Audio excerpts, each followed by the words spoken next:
problema bastante antigo, mas que persiste sendo uma preocupação na saúde pública, é a tuberculose.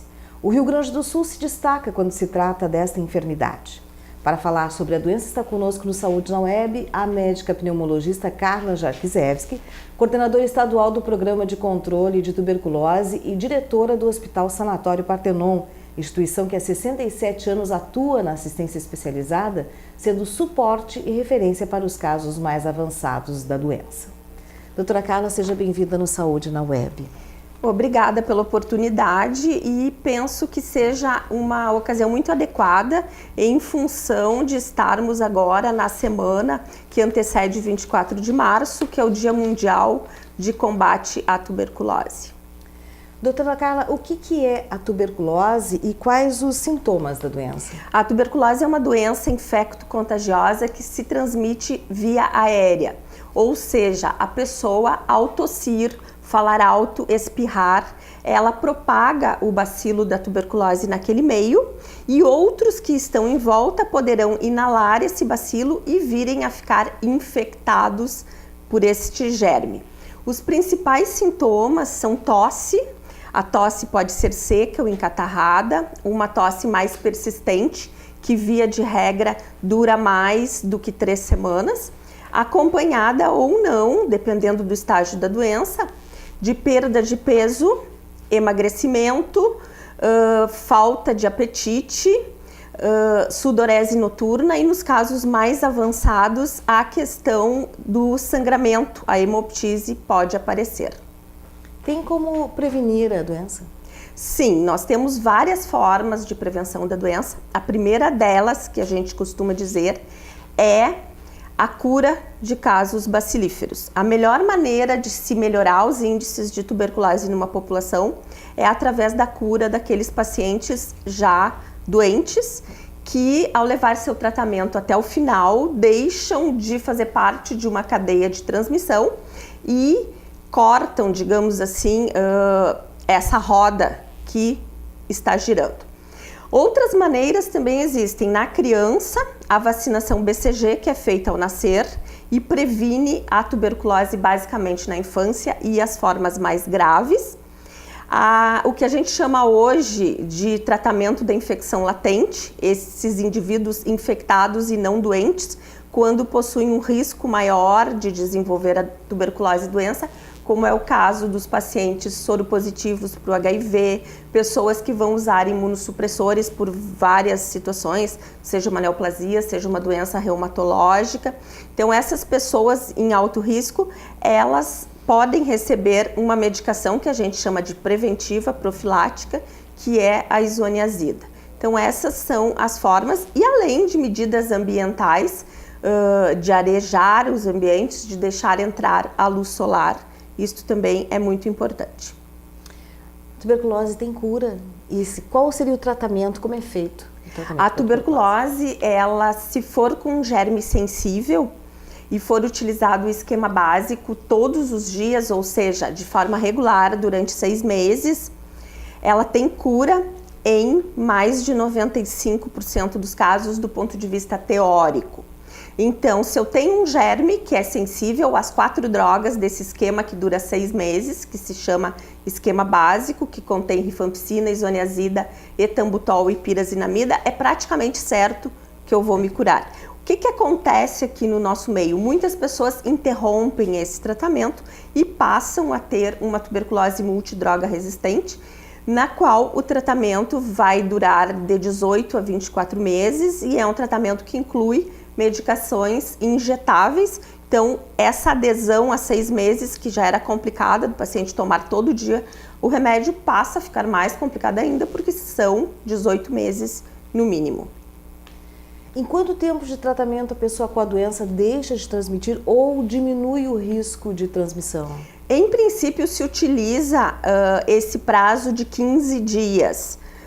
A gente acredita que com 15 dias de tratamento com esquema básico, a pessoa já deixe de transmitir a doença ou a transmita de uma maneira bem menos importante do que no início dos sintomas sem tratamento. No entanto, isso é muito relativo. Tem pessoas que vão negativar depois, E em ambientes hospitalares, via de regra, nós indicamos que seja feita a baciloscopia de escarro para confirmar essa negativação e essa não transmissão para outros doentes que também estejam ali imunossuprimidos. Mas via de regra, na população ambulatorial, 15 dias se considera um tempo adequado para se dizer que não transmite. Os dados do Programa de Controle da Tuberculose do Estado temos os registros dos casos novos, os casos notificados. Como está a taxa de cura para esses casos?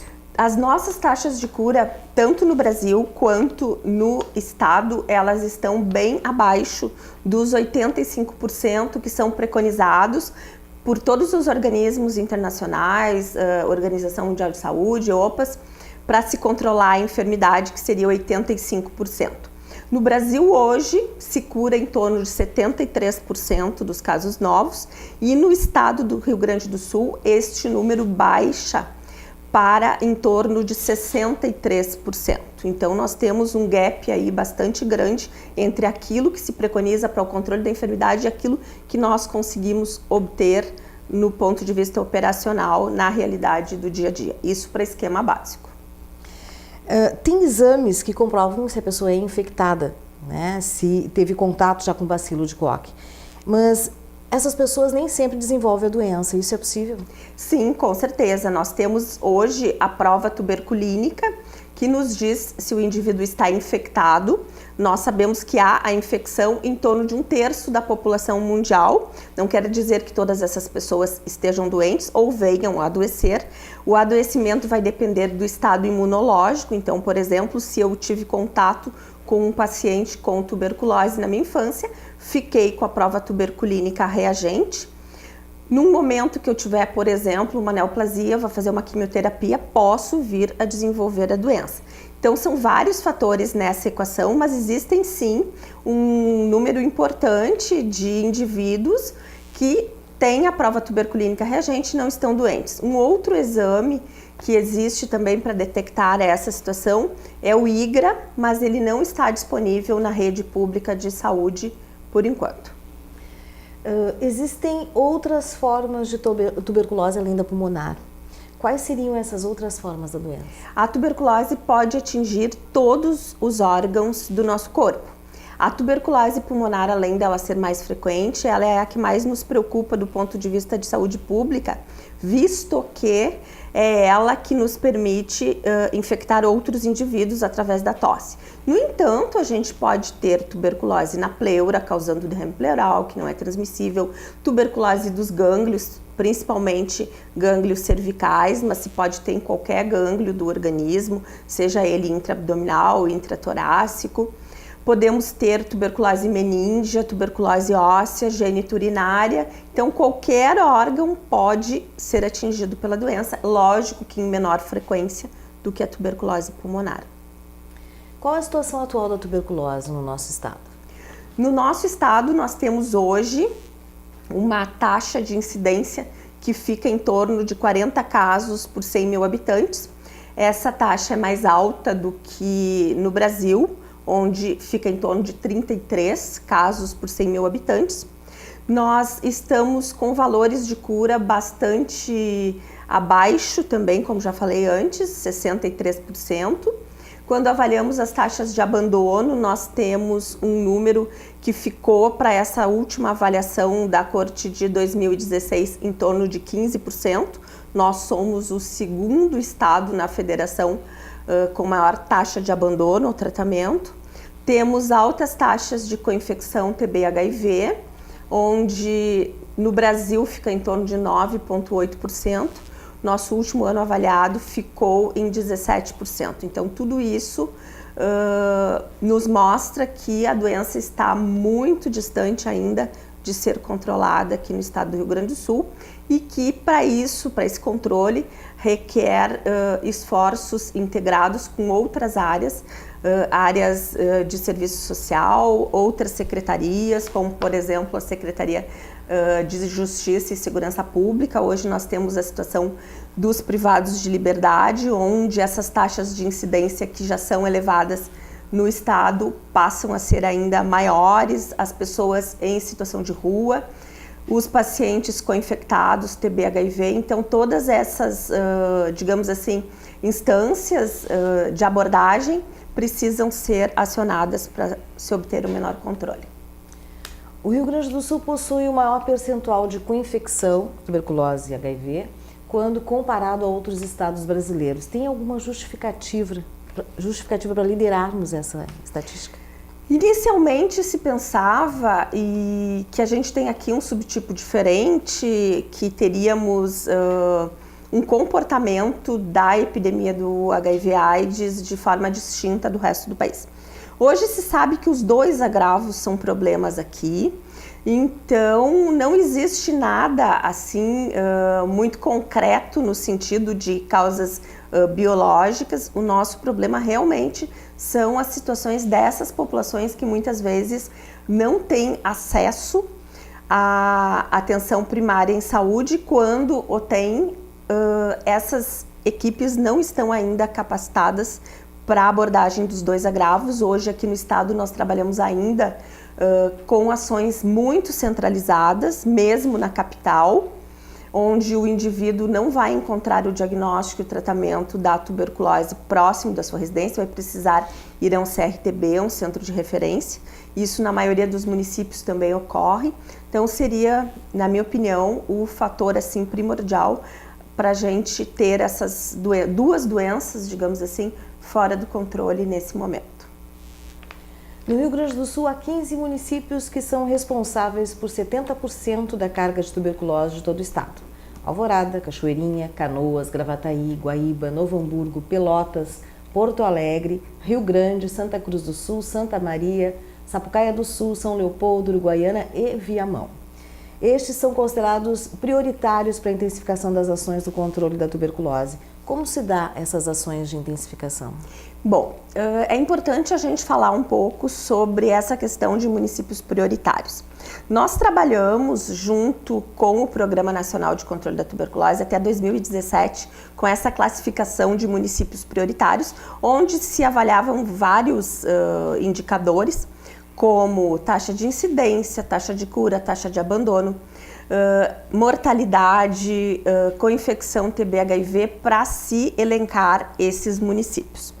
A partir de 2017, com o Plano Nacional para a Eliminação da Tuberculose como Problema de Saúde Pública até 2035, nós temos hoje cada município dentro de um contexto, que são cenários com subcenários, onde a gente leva em consideração, além das condições socioeconômicas desse município, as condições das variáveis operacionais do programa de tuberculose. Então isso está mudando um pouco. É lógico que a mudança dessa classificação, ela não vai fazer com que se desloque, digamos assim, o número de casos de um local para o outro. Esses municípios continuarão sendo chamados prioritários para o Programa Estadual de Controle da Tuberculose, e para esses municípios a gente tem ações tanto de capacitação quanto de supervisão que são mais intensificadas. É uma questão de prioridade, obviamente, se nós temos em 15 municípios 70%, de colocarmos os nossos maiores esforços nesses locais.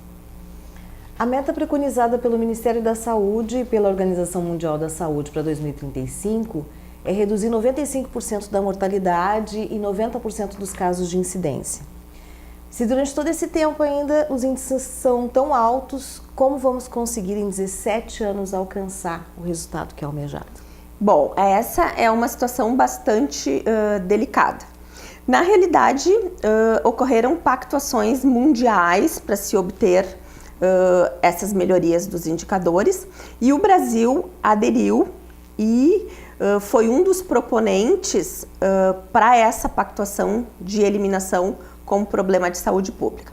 A partir de 2017, o Programa Nacional começou a trabalhar com os programas estaduais na tentativa de estimular ações para se atingir esses objetivos.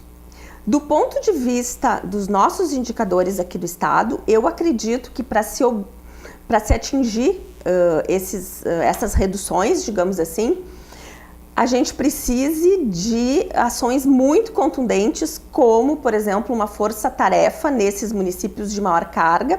Caso contrário, nós não conseguiremos, com certeza. Então, agora no mês de abril de 2018, estaremos reunidos com municípios com alta carga para traçar em conjunto estratégias para essa melhoria de indicadores. Dia 24 é o Dia Mundial de Luta contra a Tuberculose, 24 deste mês. Quais as atividades que o hospital estará realizando e participando para comemorar a data? Nós gostamos sempre de dizer que 24 de março é o período de se lembrar, de se colocar na mídia, mas que trabalhar com tuberculose tem que ser feito de forma diária. Então, o Hospital Sanatório Partenon, que é a referência estadual para pacientes com problemas psicossociais graves, tem algumas atividades. Na manhã do dia 21, está realizando uma grafitagem nos muros internos da instituição, com a participação de pacientes, funcionários do hospital e colaboradores externos, numa tentativa de se colocar em imagens os sentimentos dos nossos pacientes em relação ao agravo. No dia 22, teremos uma atividade conjunta com o Grupo Hospitalar Conceição, que é o lançamento da 4ª edição do livro Tuberculose na Atenção Primária em Saúde, que mostra uma experiência exitosa de descentralização da tuberculose na área de abrangência do Grupo Hospitalar Conceição, em torno de 110 mil habitantes. A primeira edição foi lançada em 2010, já estão na 4ª e realmente é um material assim muito didático e que é uma receita de sucesso, na nossa opinião. Na semana que vem, nós teremos, no dia 27, uma atividade interna no Hospital Sanatório Partenon. Teremos também na Sociedade de Pneumologia e Tisiologia, que fica na Anhiggs, um debate voltado a um público maior, também falando sobre as questões epidemiológicas. E no dia 28 estaremos no município de Campo Bom fazendo uma capacitação para atenção primária em saúde. E essas são as atividades aqui que o programa está, digamos assim, envolvido diretamente. Cada município tem uma programação, então assim ressaltamos, por exemplo, o caso de Santa Cruz do Sul, que toda semana tem atividades, o sistema prisional tem algumas parcerias também em alguns municípios. Então é um momento de reflexão e de principalmente se aparecer na mídia escrita, falada e na própria televisão sobre o agravo. Nós agradecemos a presença da doutora Carla Jaczewski, coordenadora do Programa Estadual de Controle da Tuberculose e diretora técnica do Hospital Sanatório Partenon no Saúde na Web. E fique atento, tosse por mais de 3 semanas, cansaço, emagrecimento, procure imediatamente um posto de saúde mais próximo. Tuberculose tem cura. Se você tiver alguma dúvida e queira fazer alguma pergunta para a doutora Carla, acesse o nosso blog www.hospitaisestaduais.blogspot.com.br ou pelo Facebook Hospitais Estaduais. O programa Saúde na Web é produzido pela Assessoria de Comunicação do Departamento de Coordenação dos Hospitais Estaduais da Secretaria Estadual da Saúde. Obrigada e até a próxima.